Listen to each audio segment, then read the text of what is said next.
Yukarılık senin devamı hürmetli vatandaş.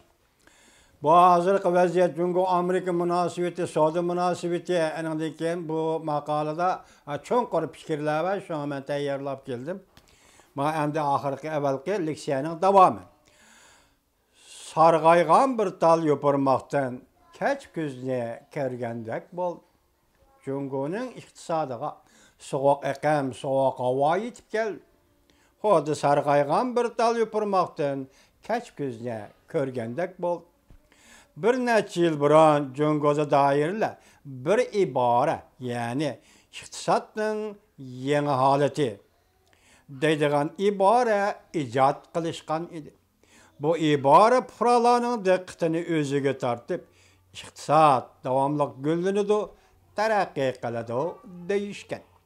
Emdilikte iktisatqa soğuk dekkende, atalmış iktisatның yeni haleti degen ibarenin əməliyyətdə iktisatның terakkiyatı tüvenge qarab serilgenligini ifadələb beridigan yeni halet bulup kaldı. Digerlik ikenligini kişiler düşünüşke başladı. Cungu'da privatның 60% digidek Guangdong ülküsüden geliyor.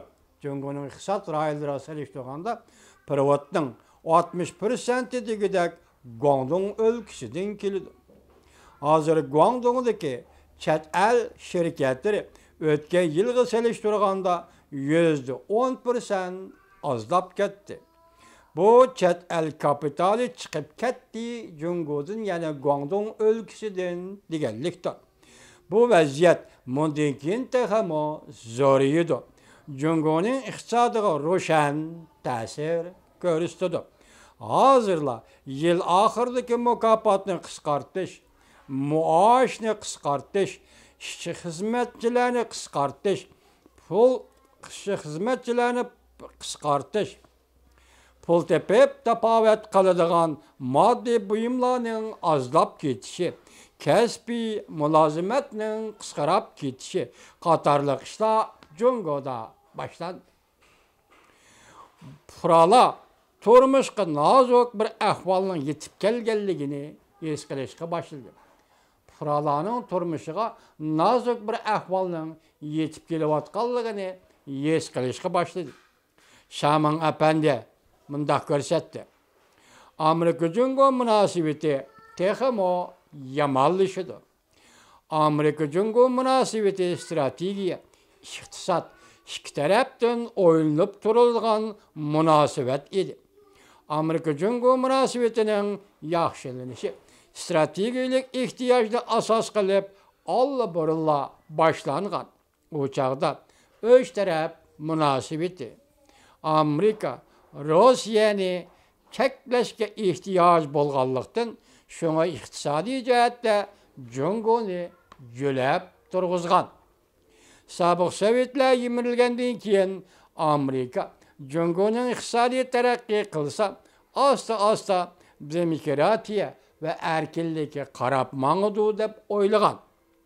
Amerikaning uzun muddatlik strategik siyosatiga yordami bo'ladi deb o'ylagan va shunga iqtisodiy jihatda yo'l qo'yib, Amerika Cunguni yo'ligan, qo'llagan.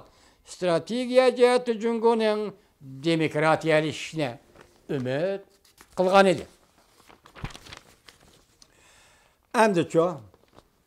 Endi buguncha iqtisod va strategik siyosat qatlamida qo'sh tarafli to'qinish ichiga kirib keldi. Cungu Amerika munosabati bugun iqtisod va strategik siyosat qatlamida qo'sh tarafli to'qinish ichiga kirib keldi. Şuna Amerika Cungu munosabatida intayin zo'r o'zgarish hosil bo'ldi. Navbatdan qaraganda Amerika Cungu munosabati texmo yiriklashdi. Shaman apandi bundaq hisobladi. Cungu Amerika bilan qattiq qarshilashadigan bo'lsa, oxiri qattiq badal to'laydi. Shaman apandi bundaq hisobladi. Cungu Amerika bilan qattiq qarshilashadigan bo'lsa, oxiri qattiq badal to'laydi.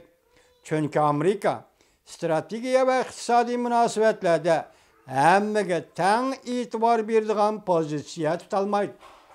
Ben siyasetde mi sana itibar berimen, iqtisadi cihetim itibar berimen deydiğen ten pozisiyani Cungo'ga kollanalmaydı Amerika. Bunun biri. Ben fakat iqtisat sana itibar verdim. Siyasetdeki çıkış yolunu sen üzerine tap. Kızım sana eytay, kelinim sen anla.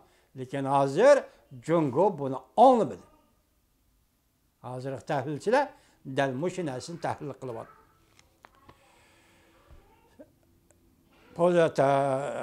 Tan itibar berdiğen pozisiya tutalmaydı. Strategiya cihette maslashadigan devletlerge Amerika yanıla yol koydu. Başka devletler strateji cihette Amerika maslasıla Amerika iqtisadi cihette yol koydu. Şunda maslash bergen çağlarda Amerika şunda yol koygan çağda Cungo zor payda erişti. Cungolukla ümit kılgandek otur mezgillik saylamda azrak özgürüş buludu. Deyilgendi mi?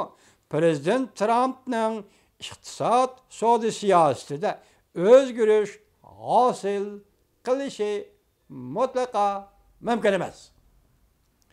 Çünkü Prezident Trump'ның Cungo siyaseti Amerika'da iki partiyanın ortak tanışığı erişken. Bu cihette Prezident Trump her qanday tanqidga uchramaydi. Cungo'ga soda siyaseti, iqtisod siyaseti yürgüş cihette Prezident Trump her qanday tanqidga uchramaydi. Bu yıl Christmas bayramida yoki tabriklash Thanksgiving bayramida sizlar nurg'un mahsulotlarning Cungo'dan emas, balki başka devletlerden Amerika bozoriga kirib kelganligini ko'ralaysizlar. Hozir qarasangiz hamma malni qaysi bir malni qo'lingizga olsangiz Cungo'da ishlangan. Made in China. Endilikda oldimizdagi bayramlarda Cungo'ning tovarlari Amerika bozorlaridan chekinadi, da'vatida. Endilikdagi yana bir mavzu. Chimpokong mundaq ko'rsatdi. Prezident Trump Cungo'ning ham xiyollarini bitchet qilib etdi. Chimpokong mundaq dedi. Cungo taraf öz aldığı vaziyet yaratqandek bo'lib, öz aldığı ikki fikir o'ttirib qo'ygan edi. Onun biri bu yıl 11 ayda Amerika Cungo davlat boshliqlari yuqori darajaliklar suhbati o'tkazdi dedi.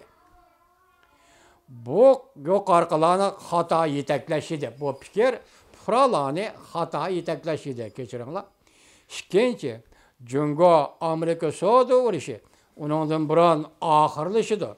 Bu deganlik ikki davlat boshliqlari ko'rishishdan burunqi so'g'u bo'lib qoldi deganlik edi. Ya'ni 11 ayda Osiyada qaysi bir yig'inda Xi Jinping bilan Prezident Trump uchrashdi deb gap tarqatish Cungoliklar deydi.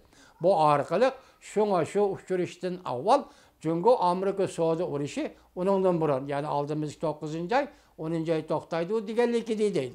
Amaliyotda bunda ishlar hargiz yuz bermaydi deydi Chimpokong.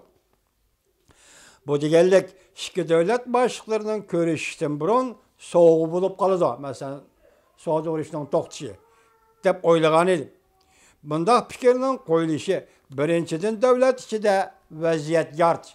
Cungo'ning davlat ichiga ehtiyojli bo'lganligi uchun shunday vaziyat yaratib, fuqarolarni xotirjam qilish bo'lsa, yana biri Amerika tarafga signal qo'yib berish bo'lib hisoblanadi. Davomini anglaysiz, hurmatli vatandosh.